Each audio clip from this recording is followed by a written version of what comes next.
வணக்கம். நான் உங்கள் ஜெயா. இன்றைக்கி நம்ம இந்த வீடியோவில் பழைய கற்காலத்தில் வாழ்ந்த தமிழர்களை பற்றி பார்க்கலாம் வாங்க. பழைய கற்காலன்றது கிமு 5,00,000 1,00,000 இந்த ஆண்டுகாலத்தை பற்றி என்னது. இதுதான் மனித வாழ்க்கையோட தொடக்கமான நிலை அப்படின்னு சொல்லப்படுது. அப்போ இயற்கையாக கிடச்ச இந்த கற்களெல்லாம் வச்சு அவங்க அதை கருவியாக்கி, அதாவது கற்கருவிகளாக்கி, அந்த கற்கருவிகள் மூலமாக வேட்டையாடி பயன்படுத்தின முதல் மாந்தரை தான் நம்ம கற்கால மனிதர்கள்னு சொல்கிறோம். இந்த கற்கருவிகளை அவங்க பயன்படுத்தினதுலேருந்தே அவங்க மற்ற விலங்குகள்லேருந்து மாறுபட்டு காணப்பட்டாங்க. ஏன்னா விலங்குகள் எதுவுமே ஒரு கருவியை உபயோகப்படுத்தி வேட்டையாடுறதுல மனிதர் மட்டும்தான் அதை செஞ்சாங்க. அப்போ அவங்க பார்க்குறதுக்கு குரங்கு போல் இருப்பாங்க. வரலாற்று ஆசிரியர்களாக அவங்கள உணவு சேகரிப்பவர்கள் அப்படின்னு சொல்கிறாங்க. மானிடவியலர் அவங்கள காட்டாண்டிகள் அப்படின்னு கூப்பிட்டாங்க. அவங்களோட தோற்றம் பார்த்திங்கன்னா முகம் அப்படியே கூர்மையாக இருக்கும், உடல் முழுக்க மயிர்கற்றை இருக்கும், நகங்களும் முடியும் நீளமாக இருக்கும், தலைமுடியும். இவங்க தென்னாட்டில் வாழ்ந்ததுக்கான நிறைய சாட்சிகள் சான்றுகள் இருக்குது. மொத்தம் 459 இடங்களில் அந்த காலத்தில் மனிதர்கள் வாழ்ந்ததுக்கான சாட்சி இருக்குது. இதில் 42 இடங்கள் பழங்கற்காலத்தையும் 252 இடங்களில் புது கற்காலத்தை சேர்ந்தவங்க வாழ்ந்ததாக நமக்கு சொல்கிறாங்க.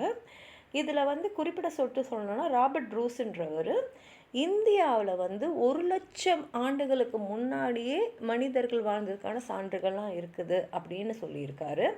இவங்க வாழ்ந்த இடத்தெல்லாம் பார்த்திங்கன்னா ஆரம்ப காலத்தில் அவங்க மலையும் மலை சார்ந்த இடமும் காடுங்களும் தான் வாழ்ந்திருக்காங்க. பின்னாடி நிலங்களை 5 வகையாக பிரிக்கும் போது இவங்க வாழ்ந்த அந்த மலை சார்ந்த பகுதியை குறிஞ்சி நிலம் அப்படின்னு சொல்லுவாங்க. இந்த மலையில் வாழ்ந்தவங்கெல்லாம் வேட்டையாடி வந்த வேடவ தமிழர்கள் தான். அதுக்கான சான்றுகள் நிறையாவே நமக்கு கிடச்சிருக்கு. மேற்கு தொடர்ச்சி மலைத்தொடர், அப்புறம் கிழக்கு தொடர்ச்சி மலைத்தொடர், அப்புறம் இப்போ இருக்கக்கூடிய வேலூர் மாவட்டம் வாலஜாக்கு அருகே இருக்கிற கொற்றலை ஆறு, அதாவது பழைய பாலாறு சமவெளி, ஆரணி ஆற்று சமவெளி பகுதி, திருவள்ளூர் மாவட்டத்தை சேர்ந்த பூண்டி, குடியம், அத்திரப்பாக்கம், நெய்வேலி, வடமதுரை, அப்புறம் சென்னையில் இருக்கிற பல்லாவரம் மலை போன்ற இடத்துலலாம் இவங்க வாழ்ந்ததுக்கான சான்றுகள் நமக்கு கிடச்சிருக்கு. ஆனால் இவங்க ஒரு இடத்துல தங்கி இல்லாமல் ஒரு இடமா நாடோடிகள் மாதிரி இடம்பெயர்ந்து கொண்டே இருந்தாங்க. பாலாட்டிலேருந்து பிரிந்து ஒரு சின்ன கால்வாயாக கொற்றலை ஆறு அரக்கோணம், திருத்தணி, திருவள்ளூர், பொன்னேரி வழியாக பாஞ்சி எண்ணூருக்கு அங்கே கடலில் கலக்குது. செயற்கைக்கோள்கள் மூலமாக நம்ம என்ன தெரிஞ்சுக்கிறோன்னா, கொற்றலை ஆற்று பள்ளத்தாக்கு பகுதியில் தான் ஒரு 5,00,000 2,00,000 ஆண்டுகளுக்கு முன்னாடி வரைக்கும் பாலாறு ஓடிட்டு இருந்ததுன்றது நமக்கு தெரியுது. இந்த கொற்றலை ஆற்றோட கரையோரத்தில் தான் கற்கால மக்கள் வாழ்ந்துட்டு வந்திருக்காங்க.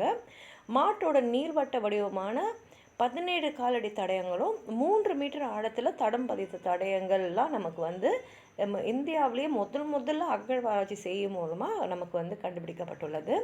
அதே மாதிரி கடலில் மூழ்கி போனதாக கருத்தப்பட்ட புதுச்சேரியோட ஒரு பகுதி 1,50,000 ஆண்டுகளுக்கு முன்னாடி மனித இனம் வாழ்ந்ததாக சான்றுகள் இருக்குது. புதுச்சேரிக்கு அருகே உள்ள பொம்மையா பாளையத்தில் ஒரு தொல் மனித கூண்டை கண்டுபிடிச்சி அறிவியல் முறைப்படி ஆய்வு செய்த போது அது கிட்டத்தட்ட 1,50,000 ஆண்டுகளுக்கு முன்னாடி வாழ்ந்த ஒரு மனிதருடைய உடல் அப்படின்றது தெரிஞ்சது. அதே மாதிரி திருவள்ளுவர் மாவட்டத்தில் பூண்டிக்கு மேற்கே போனீங்கன்னா ஒரு 10 கிலோமீட்டர் தொலைவில் குடியம்ன்ற இருக்குது.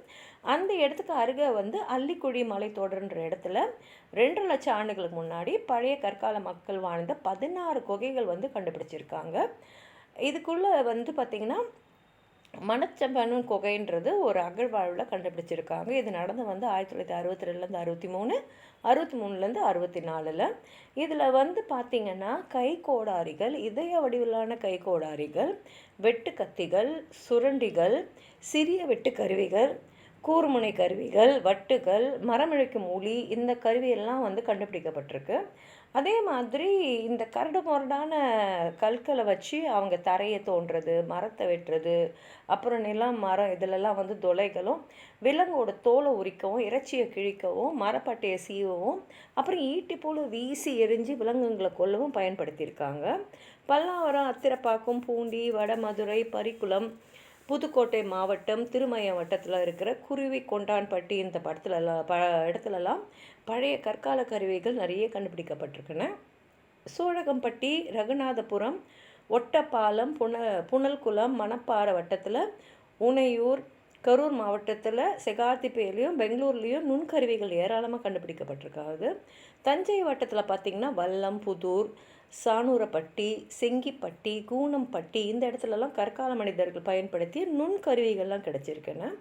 அரியலூர் மாவட்டத்தில் பார்த்திங்கன்னா செந்தூர் வரை வட்டத்தில் பாசாலம், நல்லம்பாளையம், செந்துறை, தாமரைப்பூண்டி, சிறுகளத்தூர், கஞ்சமலைப்பட்டி அந்த இடத்துலலாம் நிறைய கிடச்சிருக்கு. அதே மாதிரி உடையார்பாளையம் வட்டத்தில் மருங்கூர், இடையக்குறிச்சி, கூழாட்டுக்குப்பம், மைக்கேல்பட்டி, பிளிச்சிக்குழி, மேல சிந்தாமணி, காக்காபாளையம், அணிச்சிக்குறிஞ்சி, வெண்மான் கொண்டான், அதிச்சனூர், விலங்குடி, ஆம்பூர், காத்தான்குடிக்காடு, கோரியம்படி, நடுப்பட்டி, புதுக்குடி, செங்குருந்தம்புரம் இந்த இடங்களெல்லாம் நிறைய நுண்குருவிகள் பழைய கற்கருவிகளும் கிடச்சிருக்கு. இதில் தகடூர் மாவட்டத்தில் தான் அதிகமான அளவில் கற்கருவிகள் கிடச்சிருக்கிற பகுதின்றத தொல்லியல் ஆய்வாளர் கூடவாயில் சுந்தரவேலு அவரோட ஆய்வு மூலமாக வெளிப்படுத்தியிருக்காரு. நெருப்போட பயன்பாடுன்னு பார்த்திங்கன்னா அந்த காலத்தில் பழைய கற்கால மனிதர்கள் முதல்ல நெருப்போட பயனெல்லாம் தெரிஞ்சுக்கல. ஆனால் கோடை காலத்தில் மூங்கில்கள் உறைஞ்சி அதுலேருந்து நெருப்பு வந்தோடனே அதை பார்த்து முதல்ல அவங்க அஞ்சினார்கள். அப்புறம் அந்த நெருப்பை தானே உண்டாக்க முடியுமான்னு சொல்லிட்டு மரக்குச்சிகளை கடைஞ்சி தீயை உருவாக்குனாங்க. இதுதான் தீக்கடை கோல் மூலமாக அப்படின்னு சொல்லுவோம். அதே மாதிரி சிக்கி முக்கு கல்லுங்களையும் தேய்ச்சி உன்னோட உரசி அது மூலமாக நெருப்பை உருவாக்குனாங்க. இதை வச்சு அவங்கள தாக்க வர விலங்குகளை விரட்டுறதுக்கு, அப்புறம் இறைச்சியை வதக்கி சாப்பிட்றதுக்கு, குளிர்லேருந்து தங்களை காத்து கொள்றதுக்கு, அப்புறம் தேன் எடுக்கும் போது தேனியை விரட்டுறதுக்கு அது மாதிரிலாம் பயன்படுத்தி கொண்டார்கள். அது மாத்திரம் இல்லாமல் உணவு சேகரித்தல், காய்கனிகளை பறித்தல், கிழங்கெடுத்தல், தேன் எடுத்தல், வேட்டையாடுதல் இந்த மாதிரி தொழில்களுக்கும் கற்களை தோண்டுதல், கற்களை நடுதல், அப்புறம் பாறையில் ஓவியம் தீட்டுதல் போன்ற வேலைகளையும் இவங்க செஞ்சாங்க. தொடக்க காலத்தில் பார்த்திங்கன்னா காலங்களில் இயற்கையாகவே கிடைச்ச காய், கனி, கிழங்கு இது தான் சாப்பிட்டாங்க. ஆனால் கால பருவ மாற்றத்தில் பார்த்திங்கன்னா காய்கனிகள் எல்லா பருவத்துலேயும் கிடைக்காது. அப்போது அருகிய நிலையில் இருந்த இறைச்சி உணவை உண்ண தொடங்கினாங்க. சில இடத்துல இறந்த தீயில இறைச்சி அவங்களுக்கு கிடைச்சது, அதையும் சாப்பிட்டாங்க. பின்னர் விலங்குகளை தாங்களே வேட்டையாடி உண்டார்கள். தமிழகத்தில் பார்த்திங்கன்னா விழுப்புரம், வேலூர், மதுரை, திண்டுக்கல், தேனி, புதுக்கோட்டை, தர்மபுரி, கிருஷ்ணகிரி, அதில் இருக்கிற கருமலை, கோயம்புத்தூர், ஈரோடு, நீலகிரி அதாவது நீலமலை இந்த இடத்துலலாம் பார்த்திங்கன்னா 65 ஊரில் பார்த்திங்கன்னா மலைகளில் இயற்கை அமைஞ்ச குகைகளை நம்ம பார்க்கலாம். அந்த குகையில் இவங்க செங்காவி கட்டி அப்புறம் சுண்ணாம்பு கட்டியை வச்சு ஓவியங்களை தீட்டியிருக்காங்க. அந்த ஓவியங்களில் மக்கள் விலங்குகளை வேட்டையாடுற மாதிரியும் விலங்கோட இறைச்சியை உண்ற மாதிரியும் காட்சிகள் அமைஞ்சிருக்கு. ஆடையின்றி தான் ஆரம்ப காலத்தில் மக்கள் வாழ்ந்து வந்தாங்க. பின்னாடி குளிர் வெப்பத்துலேருந்து தன்னை காத்து கொள்றதுக்காக கோரை, தழை, தொடை, தையிலை மரப்பட்டை, விலங்கோட தோல், அப்புறம் மரப்பட்டைகளை ஊற வச்சு அதை தட்டி நாராக்கி அதுலேருந்து ஆடையாக்கி அவங்க போட்டுக்கிட்டாங்க. தழை, மரைப்பட்டை இதெல்லாம் சீரைன்னு அவங்க சொன்னாங்க. பின்னாடி சீரைன்ற வார்த்தை சீலை, சேலைன்னு காலப்போக்கில் மாறியது. அப்புறம் தன்னை அலங்கரிச்சுக்கிறதுக்காக மறிக்கொழுந்து, அப்புறம் அழகான மலர்கள், பறவைகளோட இறக்கைகள், அப்புறம் வண்ணக்கற்களெல்லாம் அணிகள்லாம் அணிஞ்சு பழகினாங்க. புலிப்பல் வடிவத்தில் இருந்த தாலியை செஞ்சு கொண்டார்கள். ஆரம்ப காலகட்டத்தில் அவங்களுக்கு ஒரு மண்பண்டம் செஞ்சு அதில் தண்ணீர் சேமிக்கலாம் தெரியாது. ஓடை, ஆறு, நீர் இந்த ஊற்றுக்களெல்லாம் தண்ணியை கையால் அள்ளி பருகினார்கள். அதுக்கப்புறம் பார்த்திங்கன்னா அந்த தண்ணியெல்லாம் வற்றின நிலத்தில் பாறைங்க குழியில் தண்ணியெல்லாம் இருக்கும் இல்லையா, அதுலேருந்து அவங்க கையால் பருகி இருக்காங்க. இல்லைன்னா விலங்குகளை போல் அவங்களும் கவிழ்ந்து குடிச்சிருக்காங்க.